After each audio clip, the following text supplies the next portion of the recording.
Hello everyone, welcome back to my YouTube channel. तो मैं आपके लिए लेकर आ गई हूँ एक और वीडियो BPCS 186 पे। यहाँ पे हम देखने जा रहे हैं मैनेजिंग स्ट्रेस जो है उसका जो है क्वेश्चन पेपर मैं आपको बताने जा रही हूँ, और इसके साथ जो है मैं आपको इसके आंसर भी बताऊँगी। ठीक है, तो बने रहिएगा अंत तक, और मैं आंसर जो है आपकी बुक से ही दिखाऊँगी कि बुक में आपको कहाँ पे मिल जाएंगे। ठीक है ना, वो मैं दिखाऊँगी भी आपको कि आप कहाँ से कर सकते हैं। और सबसे पहले मैं थोड़ा सा आपको बता दूँ कि ये 2 घंटे का आपको जो टाइम टेबल है इसका, और 50 मार्क्स का होता है, और पासिंग मार्क्स आपको 18 मार्क्स चाहिए। ठीक है, तो यहाँ पे आपको जो है ये नोट दिया गया है कि any 5 question select at least 2 question from each. तो 2 सेक्शन है, तो बोलता है कि दोनों में से आपको 2-2 क्वेश्चन चाहिए। ठीक है ना, तो सबके जो है आंसर 300 वर्ड्स का जो है आंसर होगा, तो आप 3 पेज का लिखेंगे तो आपको मार्क जो है नंबर मिल जाएंगे। तो सबसे पहले हम देखते हैं कि explain the concept of stress and discuss how stress can be measure. तो यहाँ पे आपको बताया गया है कि सबसे पहले तो आपको कॉन्सेप्ट ऑफ स्ट्रेस का बताना है कि यानी कि उसका मतलब क्या है, कॉन्सेप्ट क्या है इसका, स्ट्रेस होता क्या है, और इसका जो है बताना है कि हम कैसे इसको मेज़र कर सकते हैं। ठीक है, क्या किस तरह से हम इसको देख सकते हैं। ठीक है, तो मैं इसका आपको मैं आंसर बता देती हूँ। ठीक है, चलिए। तो चलिए, यहाँ पे इसका आंसर दिया हुआ है कॉन्सेप्ट। ठीक है ना, कॉन्सेप्ट ऑफ स्ट्रेस, जो कि फर्स्ट ही चैप्टर में इसका आंसर आपको मिल जाएगा।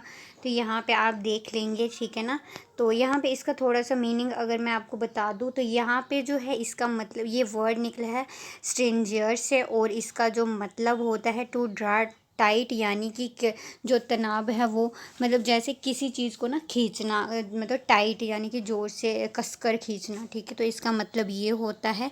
और ये जो है आज की लाइफ में, टुडे की लाइफ में बहुत ही ज़्यादा जो है हर जगह पे आपको मिल जाएगा। यानी कि स्कूल की बात करें, वर्क प्लेस की बात करें, या डेली लाइफ की बात करें, हर जगह आपको ये तनाव जो है मिल जाएगा। ठीक है ना, तो इस तरह से जो है आपको यहाँ पे थोड़ा बहुत बता देना है, और आपको जो है ये है इसका कॉन्सेप्ट, और आपको जो है मेज़र कैसे कर सकते हैं तो ये मैं आपको बताती हूँ। सबसे पहले अगर आप ये थोड़ी सी डायग्राम अगर दे देंगे तो आपका आंसर और भी ज़्यादा अच्छे से बन जाएगा। आपको ये चीज़ स्ट्रेसर जो है ना ये देख लेना है, और ये जितने भी जो हैं रिस्पॉन्सिबिलिटीज़ की वजह से होता है, role stressor, physical condition, life event, emotional labour, और स्कूल वर्क एनवायरनमेंट, और इंटरपर्सनल कॉन्फ्लिक्ट। तो ये सब चीज़ें जो है स्ट्रेस की ही मतलब हैं कॉन्सेप्ट। और चलिए आपको मैं बताती हूँ कि मेज़र कैसे करते हैं, वो भी मैं आंसर आपको यहाँ से दिखा देती हूँ।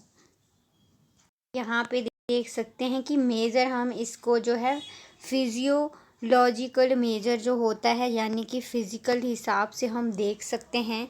मतलब ये बहुत ही अच्छा तरीका है किसी को मतलब देखने का, जांचने का कि क्या उसको जो है क्या कंडीशन है उसकी, क्या उसके तनाव है उसके मतलब फ़िज़िकल हेल्थ पे या नहीं। तो ये एक बहुत ही अच्छा सही तरीका है। सेकंड नंबर पे साइकोलॉजिकली टेस्ट, अगर साइकोलॉजिकली टेस्ट उसके बिहेवियर से पता चलेगा कि भाई सिस्टमेटिक, मतलब वो थोड़ा सा ना अपना जो है जो जो बंदा तनाव में होता है तो उसको बिहेव लाइक एंगर वगैरह हो जाता है, तो ये सब चीज़ें जो है उसके साथ बीत रही होती है, तो आपको समझ आना है कि इस बंदे में तनाव है, बहुत ज़्यादा टेंशन है। चेकलिस्ट के हिसाब से देख सकते हैं। और 4 जो है इंटरव्यू, यानी कि ये 4 चीज़ें जो है इसमें बताई गई हैं कि इससे हम मेज़र कर सकते हैं। ठीक है, आपको ये बता देना है। क्वेश्चन नंबर है second, describe the effect of stress on performance and productivity. तो यहाँ पे बताना है इफेक्ट क्या होता है स्ट्रेस का, और परफॉर्मेंस एंड प्रोडक्टिविटी पे जो है आंसर देना है। तो चलिए इसका आंसर हम देखते हैं। आंसर यहाँ पे है, यानी कि यूनिट 4 में आपको मिल जाएगा, और यहाँ पे दिया गया है effect of stress on performance and productivity. तो यहाँ पे इसका आंसर दे रखा है इन्होंने, यहाँ से आपको ये कर लेना है। तो ये बताते हैं कि when we talk about performance and productivity, ये जब हम परफॉर्मेंस और प्रोडक्टिविटी की बात करते हैं तो overall performance and productivity of the individual, and it could also be performance and productivity in the context of work. तो बिफोर वी गो, तो ये यहाँ पे जो है let us discuss about how stress can impact cognitive function that is ए की to performance and productivity. जो impact होता है कॉग्निटिव फंक्शनिंग, तो वो जो है एक की टाइप का होता है performance and productivity. Stress can have negative impact, जो स्ट्रेस है उसका जो है नेगेटिव इम्पैक्ट होता है ऑन कॉग्निटिव फंक्शनिंग और परफॉर्मेंस ऑफ द इंडिविजुअल, यानी कि इंसान पे, which can be for a short term, या ये शॉर्ट टर्म में भी हो सकता है और लॉन्ग टर्म में भी हो सकता है। कुछ बीमारियां शॉर्ट होती हैं, कुछ बीमारियां लॉन्ग होती हैं, जैसे कि शॉर्ट बीमारी या बहुत सारी बीमारियां शॉर्ट होती हैं, या फिर फीवर हो गया, या मतलब छोटी छोटी चीज़ें जो है वो आ गई शॉर्ट में। लेकिन जो लॉन्ग बीमारियां हैं, सबसे पहले डायबिटीज़ है, या फिर आपको हार्ट प्रॉब्लम है, ब्लड प्रेशर जो है वो भी एक मतलब हमेशा के लिए दवाई लग जाती है, या थायराइड है, या फिर माइग्रेन है, ये सब जो अस्थमा, ये सब बहुत ज़्यादा लॉन्ग टाइम की बीमारियां होती हैं, ठीक है ना। तो शॉर्ट टाइम की जो बीमारियां हैं वो बहुत ज़्यादा कम, या फीवर हो गया, या हल्का सा मतलब ज़ुकाम कफ वगैरह ये सब होता रहता है, या फिर ये सब चीज़ें जो हैं शॉर्ट टाइम की होती हैं। तो ये दोनों को जो है कॉग्निटिव बताता है। और prolong stress can effect memory, जो प्रोलॉन्ग स्ट्रेस है वो क्या है, मतलब हमारी मेमोरी पे इफ़ेक्ट करता है, अटेंशन एंड कंसंट्रेशन पे, तो इंडिविजुअल पे, ठीक है ना। एक्सपीरियंस स्ट्रेस में also display ineffective decision making. Stress can also lead to worrying कॉन्स्ट। तो ये इसका जो है आंसर आपको दे रखा है, यहाँ से आप लिख लीजिएगा, ठीक है ना। लो स्ट्रेस होता है, हाई स्ट्रेस होता है, ये सब जो चीज़ जो है परफॉर्मेंस प्रोडक्टिविटी के अंडर है, वो यहाँ पे आपको ये आंसर मिल जाएगा, ठीक है। आई होप आपको ये समझ आ गया। अब चलते हैं थर्ड क्वेश्चन पे। अब है क्वेश्चन नंबर थर्ड की बात करते हैं। यहाँ पे दे रखा है कि 150 वर्ड्स का मतलब ए और बी पार्ट दे रखा है। यहाँ पे आपको बताना है फाइट और फ्लाइट रिस्पॉन्स, यानी कि आपको फ़ाइट और फ्लाइट के बारे में बताना है। और 5-5 नंबर का एक होगा, यानी कि ये भी 10 नंबर कैरी करेगा। और फ़ाइट और फ्लाइट की बात करूँ तो ये मैं आपको बता दूँ कि चैप्टर नंबर 2 पे आपको मिल जाएगा इसका आंसर। और फ़ाइट और फ्लाइट का थोड़ा सा मैं अगर बताऊँ तो जो फ़ाइट होती है, फ़ाइट होता है लड़ना, और फ्लाइट होता है भागना, यानी कि जो बीमारी है, जो स्ट्रेस है, उससे या तो तुम भागो या तो तुम लड़ो। लेकिन ये ऐसा बिल्कुल भी नहीं है कि तुम भाग सकते हो। कोई भी ऐसी मतलब जैसे बीमारी हो जाती है शरीर को, तो शरीर को अब तुम छोड़ नहीं सकते, तुमको वो लड़ना ही होता है। तो वही फाइट और फ्लाइट जो है रिस्पॉन्स जो है यही चीज़ बताता है कि तुमको जैसी भी सिचुएशन होगी तुम्हें उस काबिल बनाना है कि तुम उस चीज़ से लड़ो, ठीक है।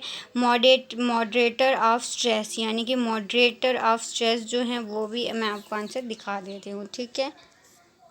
तो यहाँ पे है फाइट और फ्लाइट का दे रखा है कि Cannon initially term stress as the emergency response and further elaborated the stress had its source in fighting emotion.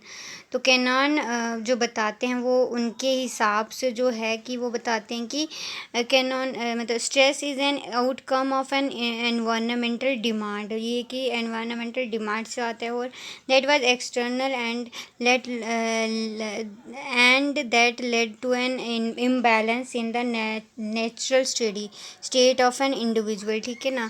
तो he further stated the body encompasses natural defense mechanism that play a role in maintaining the homeostasis or the natural steady state of an individual। तो ये जो है यहाँ पे दे रखा है, तो मैंने थोड़ा बहुत आपको बताया कि फाइट और फ्लाइट का होता है क्या, ये चीज़ आपको दे रखी है, यानी कि थ्रेटनिंग सिचुएशन होती है लेकिन तुमको लड़ना होता है।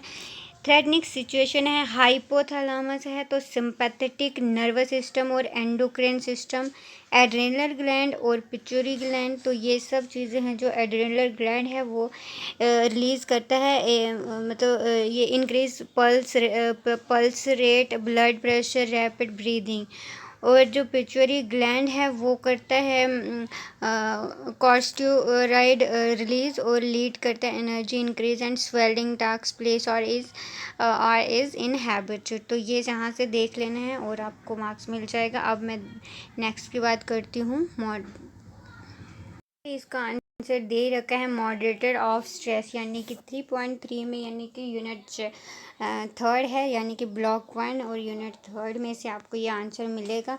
यहाँ पे इन्होंने ये बताया है कि LOCUS of control, locus of control LOC यहाँ पे दे रखा है।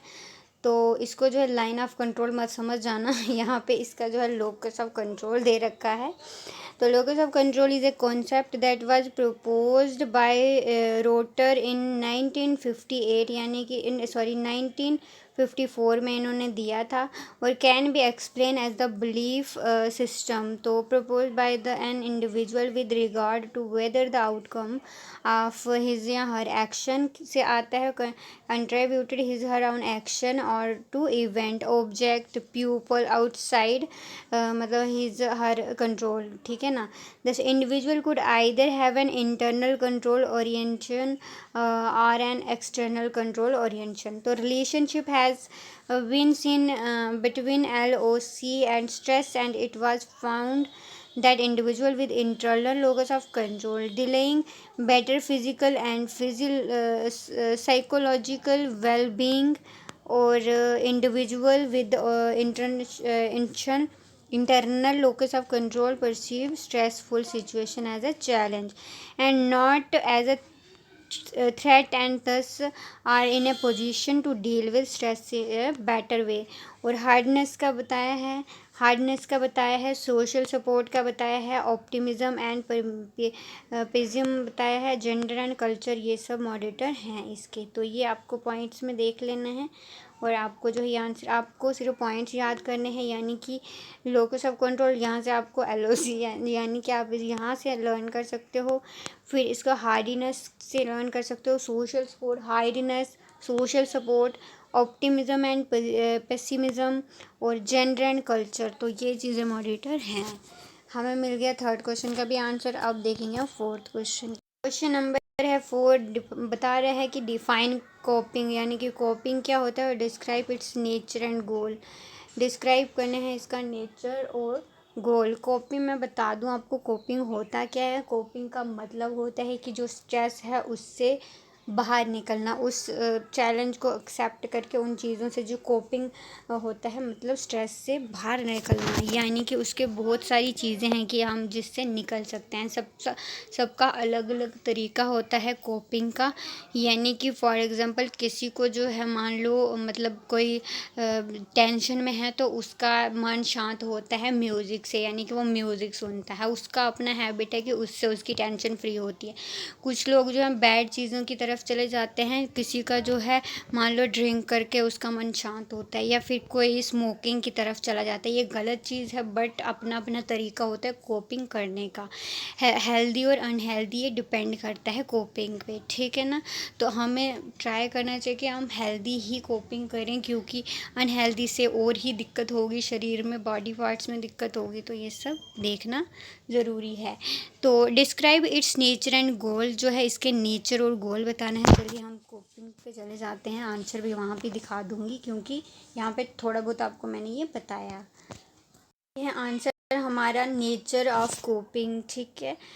और यहाँ पे दिए रखा है इसका मीनिंग, जो है कोपिंग इन सिंपल वर्ड में describe as way in which an individual try to deal with stress experience, यानी कि वो डील करता है स्ट्रेस से बाहर निकलने का। मेन मतलब जो है इसका यही है। ये आंसर आपको दे रखा है, और मैंने आपको शॉर्टली जो है बता भी दिया कि क्या होता है। तो ये जो कि स्ट्रेस से बाहर निकलने की चीज़ होती है। और गोल ऑफ कोपिंग जो है ये भी आपको पूछा गया है, तो यहाँ पे आपको इसकी डेफिनेशन, गोल ऑफ कोपिंग जो है ये आपको यहाँ से देख लेना है। तो ये आपका जो है इसका आंसर मिल जाएगा, और ये है आपको यूनिट 5 ब्लॉक नंबर 2 में से आंसर मिल जाएगा, ठीक है।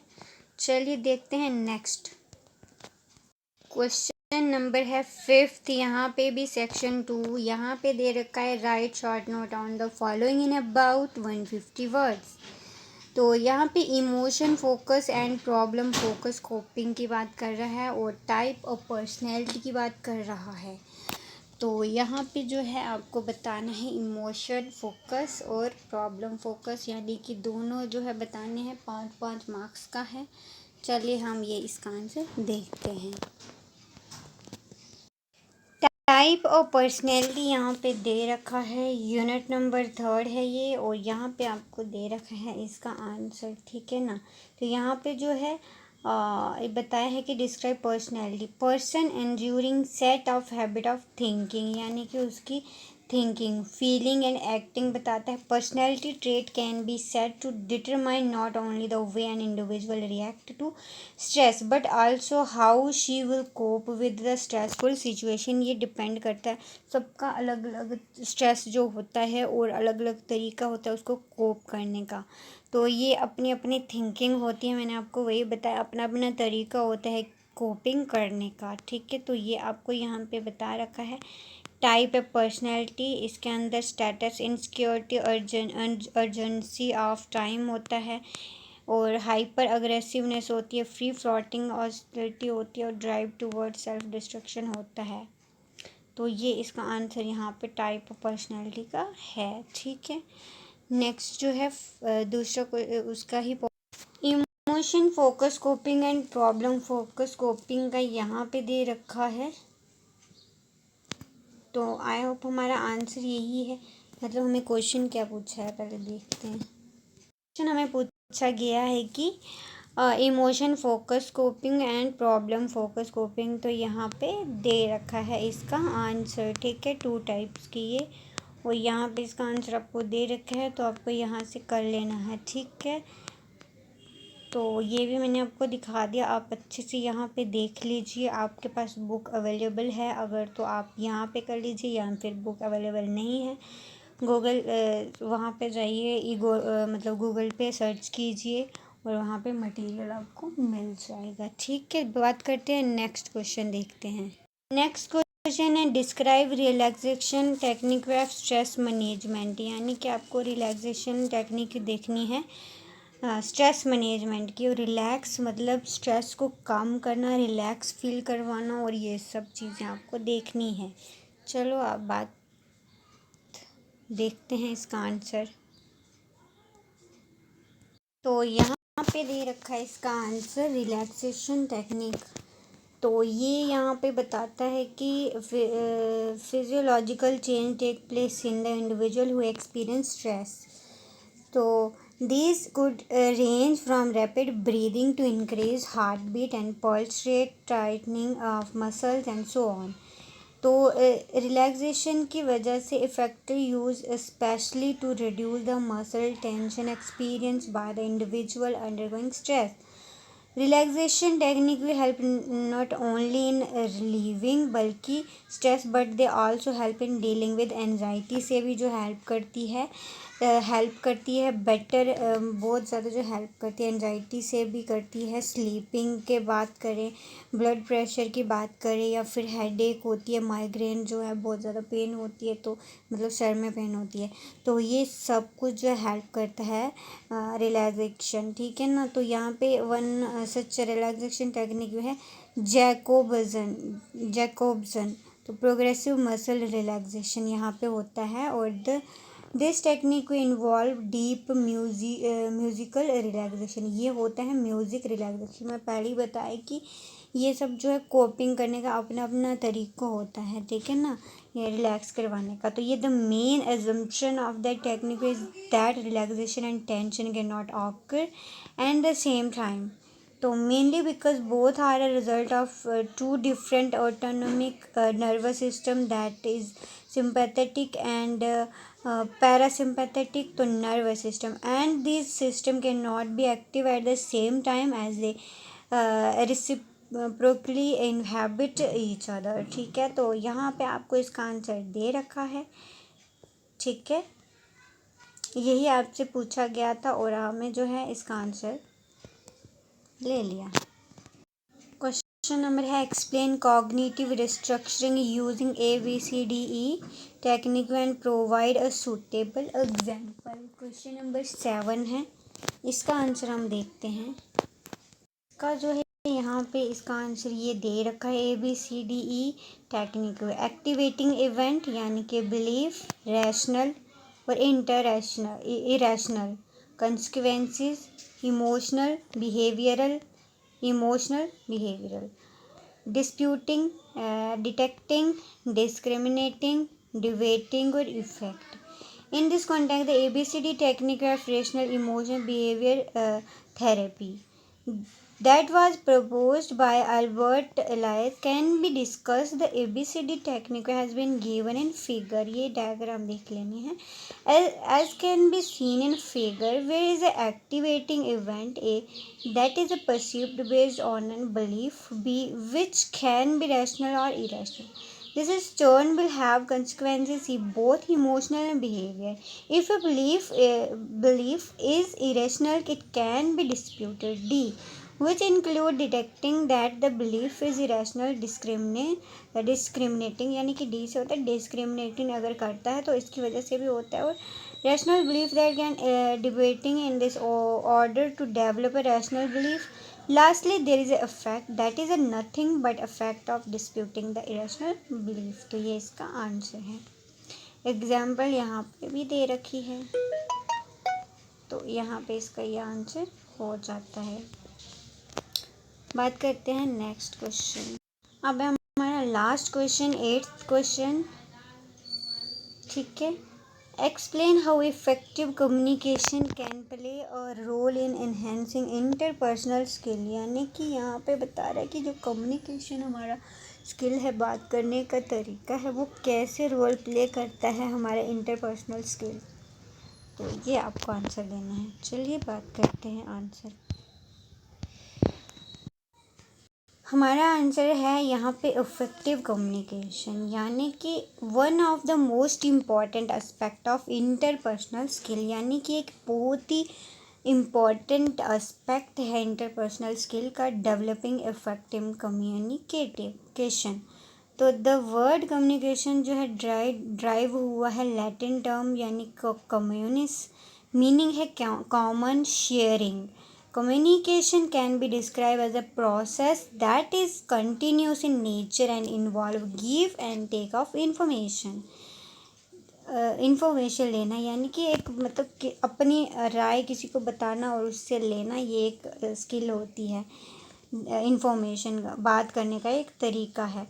There are necessarily two parties in the communication, यानी कि दो पार्टीज हैं.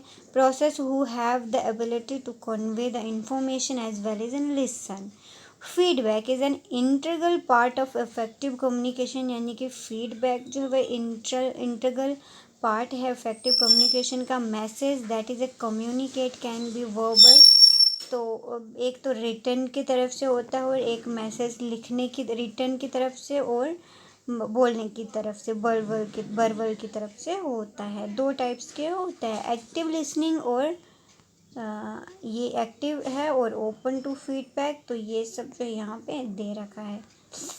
ये इसके जो है बैरियर की बात करें, बैरियर होता है फिज़िकल बैरियर, साइकोलॉजिकल बैरियर और कल्चरल बैरियर. अगर फिज़िकल बात करें, फिज़िकल बैरियर ये होता है कि distraction, disturbance, noise, geographical distance या poor timing while channel of communication is not. तो ये फिज़िकल हिसाब से. साइकोलॉजिकल सिस्टमेटिक बैरियर्स होते हैं, परसेप्शनल डिसऑर्डर होते हैं, ये अफेक्टिव स्टेट होती है, ये सब चीज़ें. और कल्चर बैरियर की बात करें, लैंग्वेज बहुत ज़्यादा इफ़ेक्ट करती है कि लैंग्वेज अगर हमें नहीं आती है किसी की तो बहुत ज़्यादा दिक्कत हो जाएगी, किसी की बात मतलब हमें नहीं आएगा. और demographic factor like age, gender and so on, मतलब जनरेशन गैप आ जाता है, तो ये भी एक बैरियर्स होते हैं. तो यहाँ पे आपको आंसर इसका मिल चुका है. और आई होप आपको वीडियो अच्छी लगी है. अगर फर्स्ट टाइम चैनल पे विजिट किए हो तो चैनल को सब्सक्राइब कर दें, वीडियो को लाइक कर दें और ऐसी ही वीडियो देखने के लिए चैनल को मतलब सब्सक्राइब कर दें. ठीक है, ओके, बाय बाय और all the very best for your exam.